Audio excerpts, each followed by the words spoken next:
Good morning, everyone. Today we are going to read the poem The Ant and the Cricket of Honeydew from NCERT.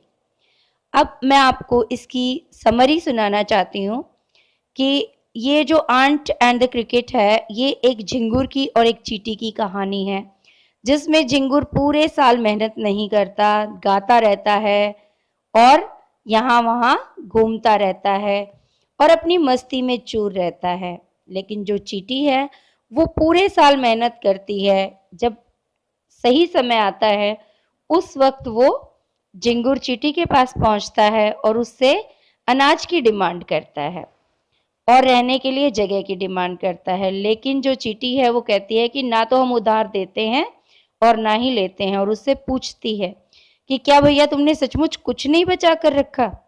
तो झिंगुर ने कहा, नहीं, मैं हर समय गाता फिरता रहा, यहाँ जाता रहा, वहां जाता रहा। तो उसने कहा कि ठीक है, तो फिर अब पूरी सर्दी नाच करके बिताओ। इससे हमें ये पता चलता है कि हमें ये शिक्षा मिलती है कि अगर आप काम नहीं करेंगे तो आपको खाने का भी अधिकार नहीं है। यानी कि जब प्यास लगे तभी कुआं खोदेंगे तो आप प्यास से मर जाएंगे। लेकिन अब हम इसको लाइन बाय लाइन रीड करेंगे। ये जो क्रिकेट है, झिंगुर जिसे आप बोलते हैं, इसे मूर्ख बताया गया है इसमें, कि वो पूरी तरीके से मूर्ख था। उसको एहसास ही नहीं था कि किस समय पे क्या काम करना उसके लिए जरूरी था। तो अब हम शुरू करते हैं। ए सिली यंग क्रिकेट, यानी कि एक मूर्ख जो झिंगुर था, accustomed to sing. Accustomed to sing का मतलब होता है सिंगिंग की जैसे हैबिट पड़ी हुई हो, आदत हो। Through the warm sunny months of gay summer and spring, वसंत ऋतु और गर्मी के मौसम में वह गाता रहा। began to complain when he found that at home his cupboard was empty. उसने तब शिकायत की जब उसने पाया कि उसके घर पर कुछ भी नहीं है, उसके अपने कबर्ड में कुछ भी नहीं है, उसके अपने कबर्ड में बिल्कुल खाली है। एंड विंटर वॉज कम, और सर्दी आ चुकी है।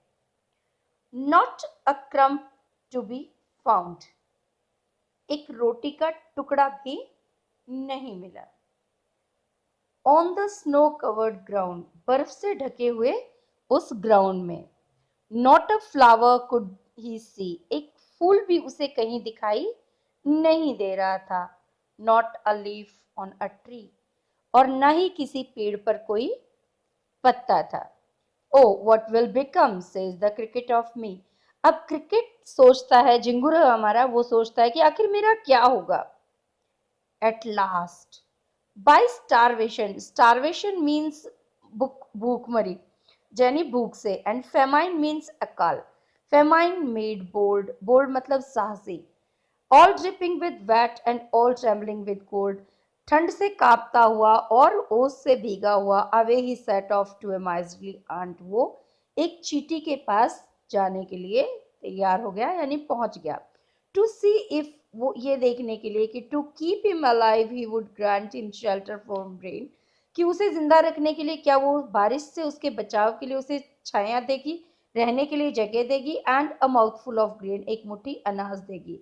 और उसने सोचा कि वो उसे उधार ले लेगा। And he would repay it tomorrow, उसे कल दे देगा।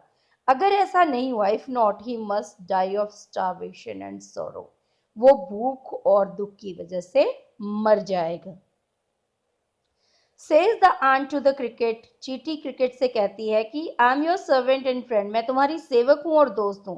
But we ants never borrow, we ants never lend, ना हम उधार लेते हैं ना देते हैं।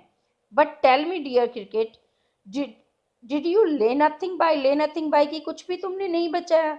When the weather was warm, caught the cricket, यहाँ कॉट जो है वो वर्ड सेड के लिए आता है। उसने कहा नहीं, my heart was so light, मेरा दिल इतना खुश था।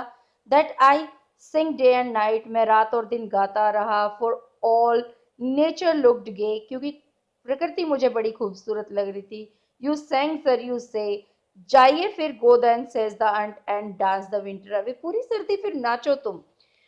इसलिए अंत में बड़े ही वो हेजिटेशन के साथ उसने अपने पैर उठाए और वो क्रिकेट वहां से जिंगुर चला गया।